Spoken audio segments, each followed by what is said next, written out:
Hello everyone, ఈరోజు మనం ఎక్కడున్నామో గెస్ చేయండి.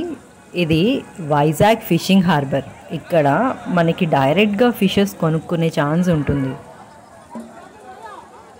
డైలీ ఇక్కడ నుంచే చేపలు అమ్ముకునే వాళ్ళు పాట పాడుకొని ఒక్కొక్క బుట్ట తెచ్చుకుంటారు. ఇక్కడ వీడియోలో చూపిస్తున్నట్టు చాలా రకాల చేపలు ఉంటాయి. చేపలే కాకుండా పీతలు, రొయ్యలు ఇంకా రకరకాలు ఉంటాయి.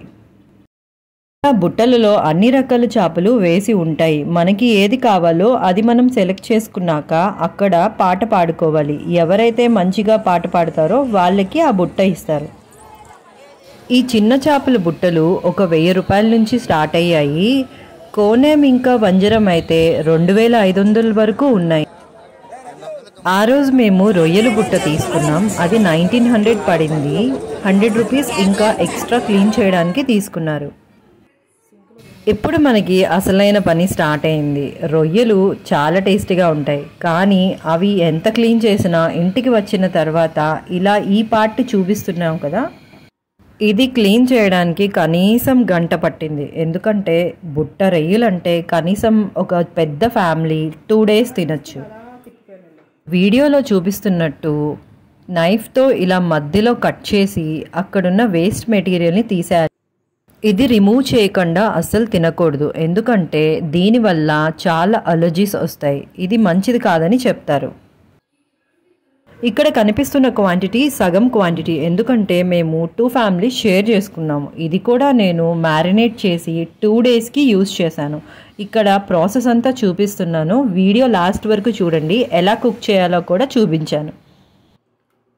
మీకు మా వీడియోస్ నచ్చితే ప్లీజ్ లైక్ చేయండి, ఇంకా సబ్స్క్రైబ్ చేయండి. ప్రతిసారి ఇలా మీకు డిఫరెంట్గా ఒక వీడియో తీసుకురావాలని మేము ట్రై చేస్తున్నాం.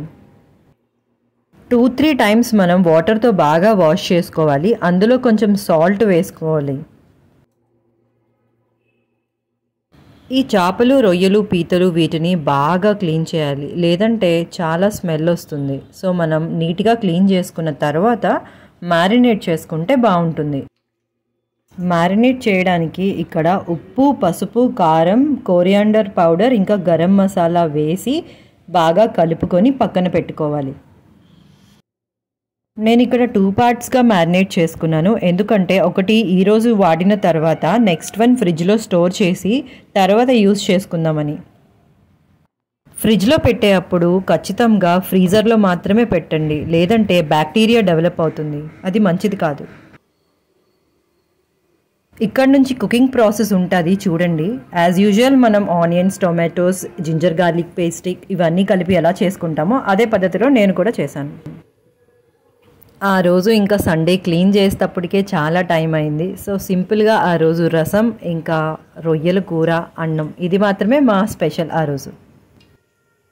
హార్బర్కి వెళ్ళి ఎందుకు ఫిషెస్ తెచ్చుకున్నాము అంటే దానికి రీజన్ కాస్ట్ అండి. ఎందుకంటే మనకి మార్కెట్లో దొరికేదానికి హార్బర్లో తెచ్చుకునేదానికి చాలా డిఫరెన్స్ ఉంటుంది. మనకి ఫ్రెష్గా ఉన్నాయో లేదో తెలీదు, ఇంకా ప్రైస్ కూడా 2-3 రెట్లు ఎక్కువ చెప్తారు. సో దాన్ని బట్టి మనం ఎలా చేసుకోవాలో తెలియదు. మేము రసం చాలా సింపుల్గా చేసుకుంటాం, కానీ చాలా టేస్టీగా ఉంటుంది. దీని మీద మేము ఒక షార్ట్ వీడియో కూడా చేశాము, మీరు మా ఛానల్లోకి వెళ్ళి చూడొచ్చు.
బాగా ఫ్రై చేయండి.